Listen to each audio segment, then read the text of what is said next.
Papasalamat lang to kay Sob150 dahil sa kanya na bili ko yung mga gamit ko like sasakyan and bahay. Anong nabili mo nung kinuha na kita dito sa bahay ko? Nabili? Wala nga binibigay sa akin. Paano ako makakabili? Pinagsasabi mo, hindi mo ako binibigyan ng pera eh. Ilibre mo lang ako pagkain kakatulugan pero wala kang binibigay sa akin. Paano ako makakabili? Kasi kulang yung binibigay mo na 5K.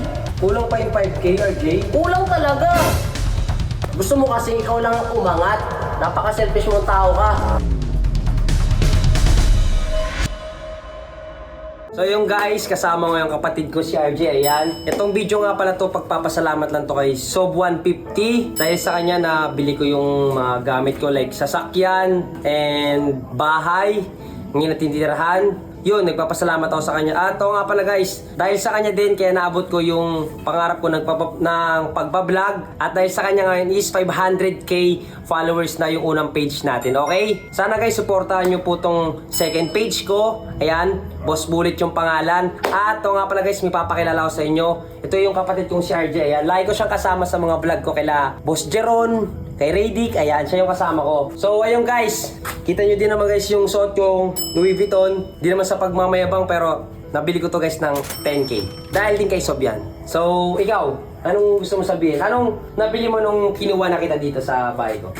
Nabili? Wala nga binibigay sa akin. Paano ako makakabili? Pinagsasabi mo, hindi mo ako binibigyan ng pera eh. Ilibre mo lang ako pagkain kakatulugan pero wala kang binibigay sa akin. Paano ako makakabili? Ha? RG, binibigyan kita ng 5k kada linggo 5K? Niloko pa sarili mo? Magkakasya ba para sa akin yung 5K na yun? Di nga ako makagimik, di ako makagala eh. Kasi kulang yung binibigay mo na 5K. Kulang pa yung 5k, RJ? Kulang talaga. RJ, kung 5k sa isang linggo, 20k binibigay ko sa isang buwan. 20K? Kulang na kulang sa akin yung 20K na yun. Pang-gimik ko lang yung paano yung mga gusto ko. Bilhin ko gamit, sapatos, di ba wala? Gusto mo kasi ikaw lang ang umangat. Napaka-selfish mong tao ka. Diyan ka na nga. Tangin na kulang. Tangin na kulang ko ba yung 5k per week mo? Grabe ka naman. Ayaw mo kasi magtrabaho.